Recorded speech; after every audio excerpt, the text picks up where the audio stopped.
Hey there, this is Della Rucker. Thanks so much for joining me today. I'm a little bit in a different situation today. I am actually in my family room because I am unexpectedly dog sitting today. And I decided to do the broadcast from down here because of that wonderful old adage about letting sleeping dogs lie. Well, all right, they finally decided to lay down. Well, let me show you what I'm dealing with here.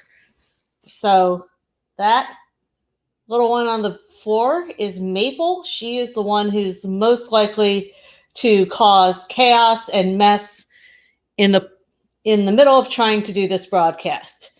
There's another dog too, but you can't see him from where he's laying down right now. So we'll see what happens. This could get interesting. I might have some additional participation this time. But I wanted to thank again all the folks who have signed up for the Wise Fool Substack. Wise Fool is the name of the press, the publishing arm of the Wise Economy Workshop.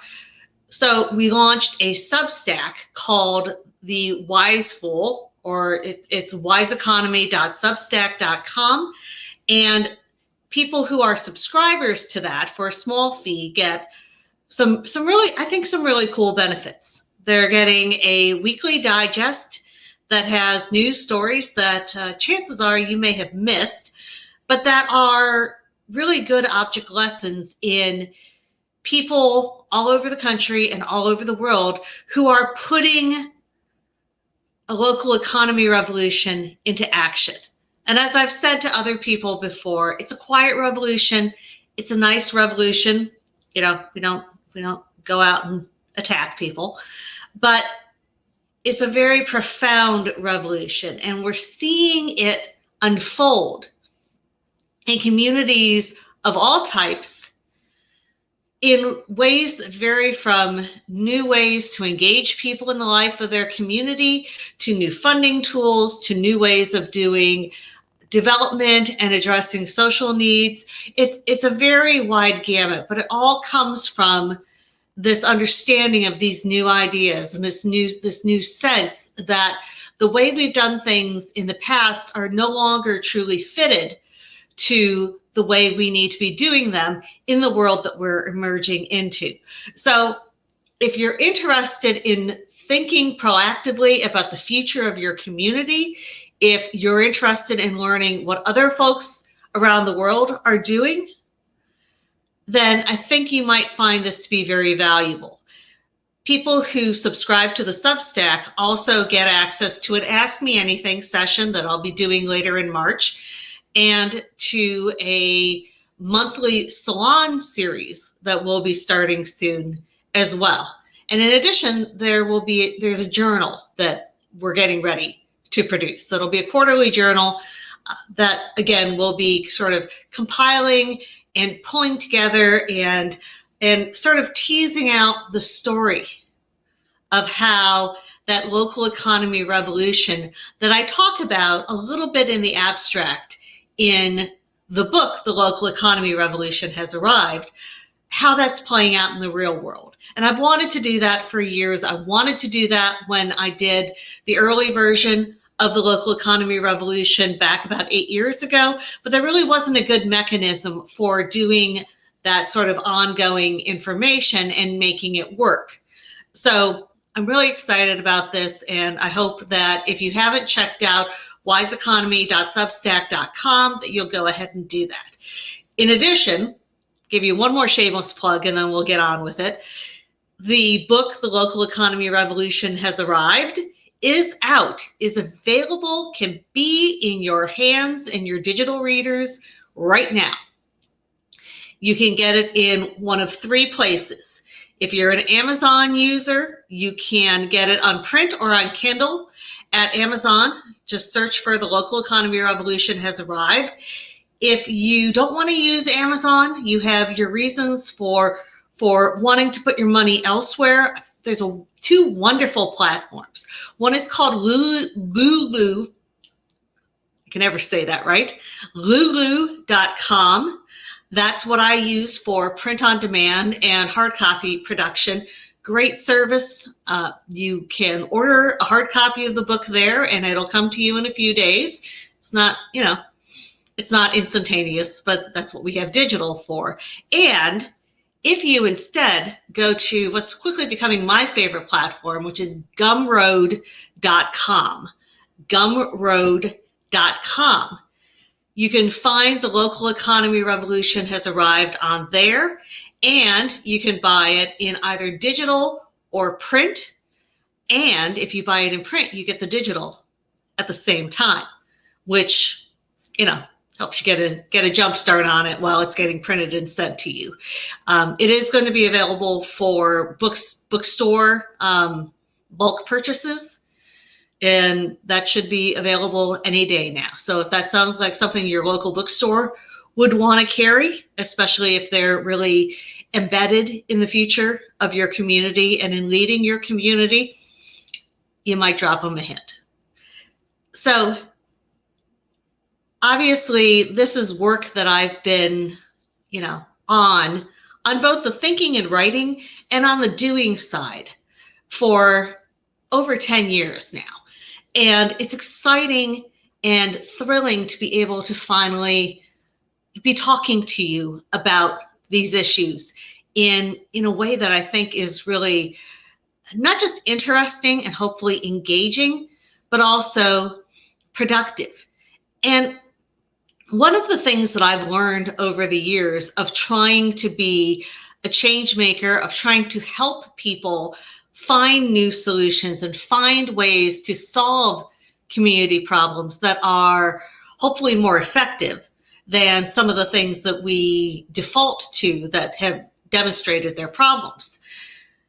One of the things that I found in the course of doing that work is that even when we intellectually know that things are different and that we need to work in a different manner, our practices and our assumptions and our sort of standard ways of operating often aren't in alignment with that new thinking.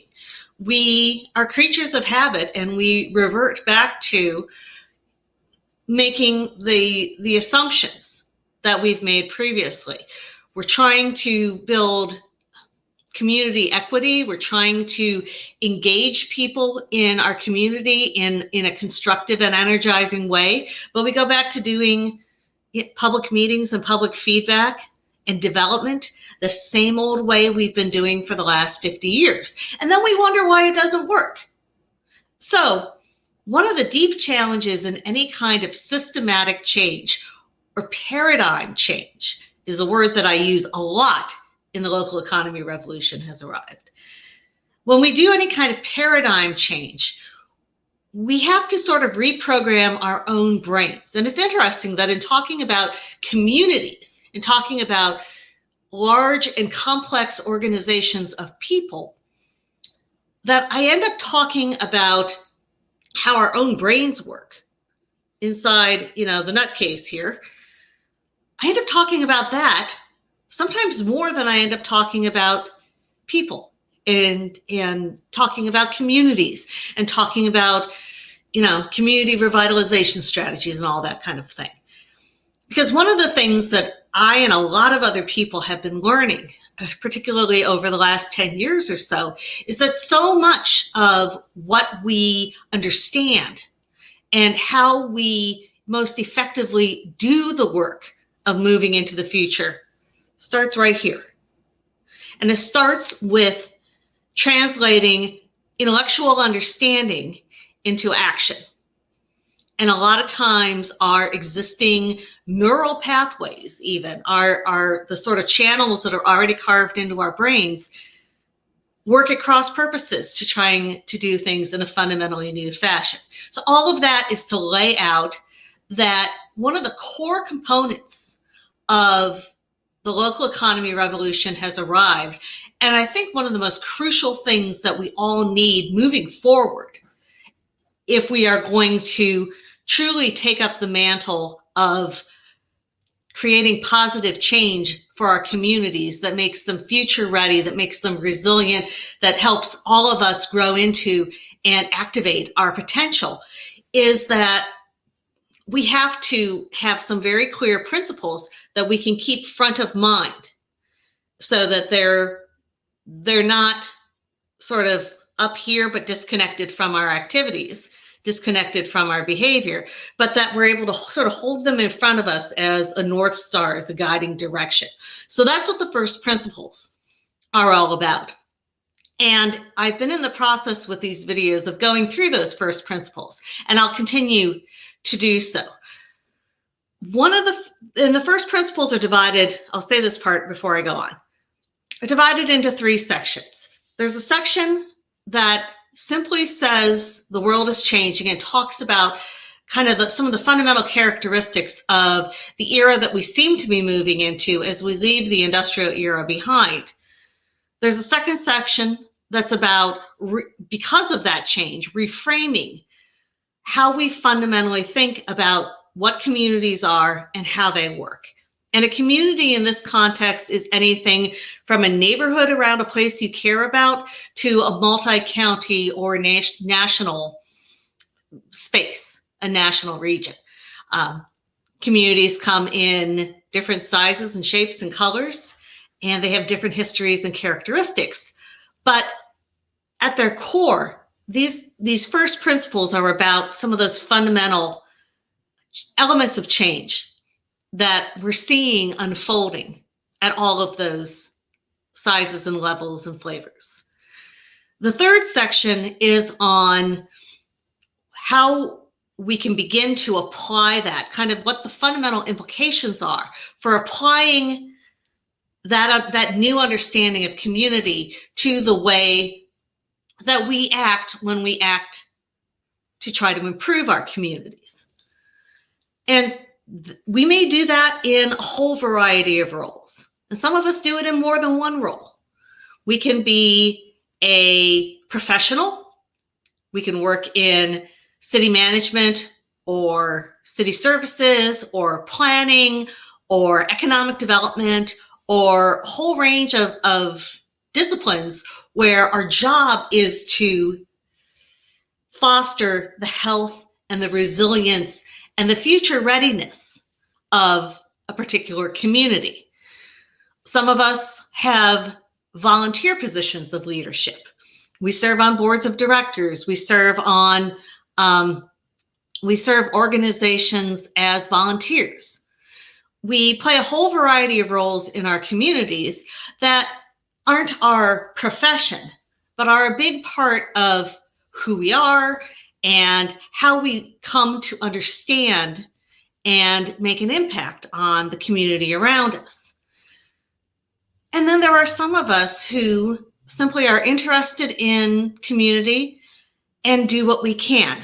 So these are grassroots leaders. These are the people who love their neighborhood and sort of work at the local level to make good things happen. So all of these people are important to doing this work of making communities future ready. And as we've been going through these first principles, one of the principles is a little bit more abstract. And on the surface, and this is true for a lot of the first principles, is on the surface, it seems very simple. But as you kind of dig deeper into it and you look at the way we conventionally do things in our communities, and you really start to sort of think about it and analyze it and sort of grapple with it, you start to see that this is not necessarily all that simple. And so I'm going to read you, this is a fairly short one. I'm going to read it to you. Most important issues exist on a continuum, not a binary choice.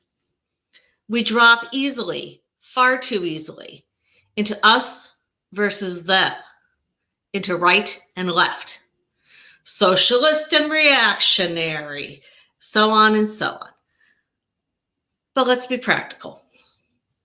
In a human ecosystem, another one of the first principles, where the best solutions might fall completely outside of our own limited experience. Approaching an issue like that, with a sharp divide between, is very much like trying to build a house with the only tools that you have are a hammer and a screwdriver. It's tying a hand behind our back and then wondering why we can't unravel this giant snarled knot. Regardless of your belief system, a two-sided point of view is probably hiding more from you than it's showing. And in an era of momentous change and momentous need and momentous opportunity, that, in a very practical manner, is a lack, is a blind spot. It's a piece of information that we lose, that space between, and we can't afford to lose it anymore. So let's unpack that a little bit. One of the big challenges that's facing us in this era that we in our communities are moving into is that we have to, as I said, fight the mindset. We have mindsets, we have assumptions, we have expectations that come from an industrial era and in some cases earlier model. And one of those is the concept of separate buckets. It's fascinating when you look at science or history, or particularly contemporary efforts to solve problems in the sciences. The really, really interesting stuff is what's happening in the spaces between the buckets. So when you have a biologist and a physicist collaborate, they find new things. They find new opportunities. They very, very, very frequently discover something that neither of them could have done by themselves because they were missing the other skill set. Now, we are hopefully on the tail end of a very anxious and combative and very binary sort of approach to both our national life and, in a lot of cases, our community life. And that's probably even earlier than Industrial Revolution. That's a very deeply rooted sort of almost tribal behavior.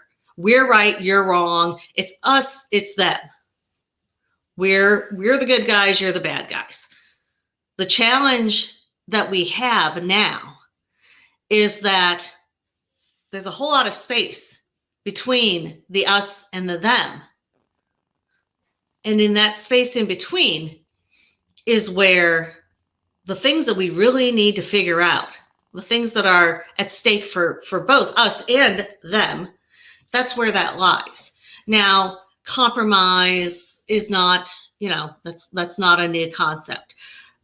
But what I'm talking about here is something a little bit different than political compromise, where I'm going to give up this piece so that I can get this from you and I can meet at least most of my objectives and hopefully either save face or look good compared to you.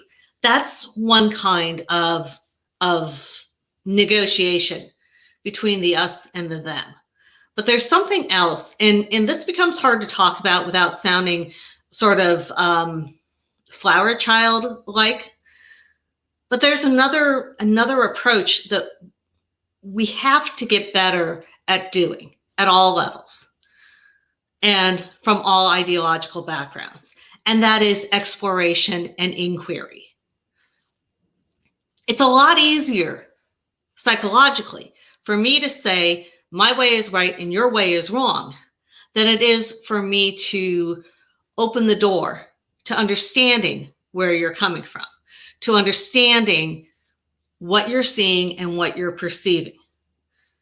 I might not necessarily want to change my stance because I may hold my stance for reasons that I feel are solid.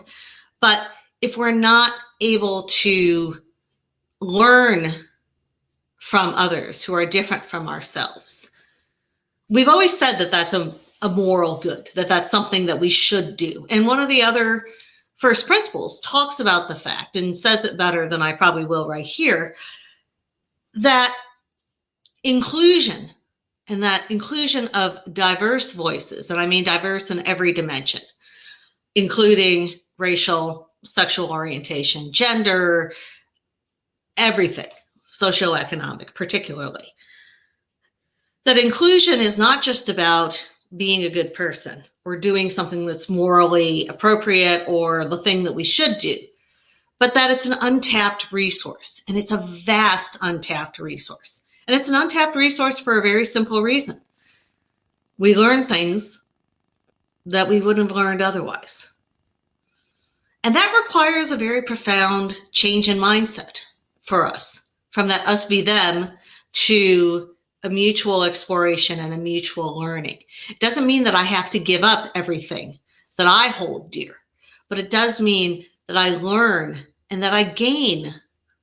And I can be very selfish about this. I can gain from what I learn from other people who come to it from a different perspective than myself. I said on this week's, I wrote a little piece on this week's weekly digest, the Wise Fool Digest, about how I've been on a little bit of a Peter Bender that didn't work. I've been on a little bit of a Peter Gabriel Bender lately. I discovered a video and I'd kind of forgotten about him, and I just start, you know how it goes on YouTube, right? You just get more and more and more and more and more. And one of the really interesting things to me was that, you know, he was a pioneer of world music, of incorporating, this is, you know, like before Graceland from Paul Simon, before a lot of things, he was really instrumental in incorporating and sort of bringing into the Western view, you know, drumming patterns and musical instruments and sort of musical approaches that, you know, were not part of the traditional Western canon. And, you know, there were lots of good, you know, not charitable, but philanthropic reasons for doing so. But in an old interview, he said something that was really fascinating to me, and I was expecting him to talk about, you know, like the good of this kind of inclusion, and we need to have more understanding and empathy for the world and all of that kind of thing. And that certainly would all be is probably what he would say. But he also said, I want to find something new. I want to find something that is different, that is more interesting, that connects to me and by extension to others in a different way from what I've got access to right now. And he kind of, you know, grins a little bit and he says, you know, I want to, you know, I steal ideas from other cultures and other musical approaches, and I try to incorporate those into my work. Well, you know, we could have a discussion about cultural appropriation. I don't think that's what he was doing, but I thought that was a fascinating idea, because I'm always looking for the practical reasons for the things that we for very long have said are moral priorities. And the reason for reaching across those divides of sort of rejecting the us v them and being open to and seeking out opportunities to learn from others, I think that that's a very, very practical reason for doing so. And especially for those of us who are kind of entrenched in leadership in some form in our communities. We have a lot of ways that we've been doing things that don't necessarily work, or they work and they create incredible unanticipated consequences. Or they work and they create consequences that we figure out, but we decide that we can live, you know, we decide to fight through. And we lose an enormous amount of energy and momentum and goodwill and potential in that process. in living according to that manner. When in reality, it's not just a matter including others, engaging others, reaching across those us v them, those binary divides, is about more than just being a nice person. It's about something incredibly practical, which is finding new ideas and new sources and new approaches to replace the stuff that we've been doing that doesn't seem to work anymore. It's research. And it's problem solving. And it's all these good, sort of intellectually sound things that we should be doing. And so often we're not. So that's a longer expository. And I certainly didn't think when I started this video, I'd start talking about, 70s and 80s pop singers. But I think it's really important for us to get our heads around that it's not just a matter of doing good. And I think I consider myself a highly moral person, but I'm also a pragmatist. And there's a very, very practical reason, a very, very practical rationale for that reaching across. And it's not just about being good or nice or, all God's children got a place in the choir, all of which I think is true. But it's also about very practically finding ways to solve problems when the old paradigm just doesn't seem to work anymore. So I hope that is useful and interesting to you. Again, if you want to learn more, if you want to read more, pick up The Local Economy Revolution Has Arrived. Get it at Amazon, Gumroad.com, or on Lulu. Get it in print or digital. And if you want to really stay up to speed and really be part of the discussions and sort of the leading edge of this kind of new opportunity finding and problem solving, join me at wiseeconomy.substack.com. I think you'll find a lot of good value in there and it'll be a really good deal. All right. So thanks again for joining me. I hope you have a wonderful, wonderful weekend. Take some time to do some of that big thinking, because we all need to be doing that. Think about how you can be reaching across divides. And most of all, whatever you do, go get them. Thanks. Have a great weekend.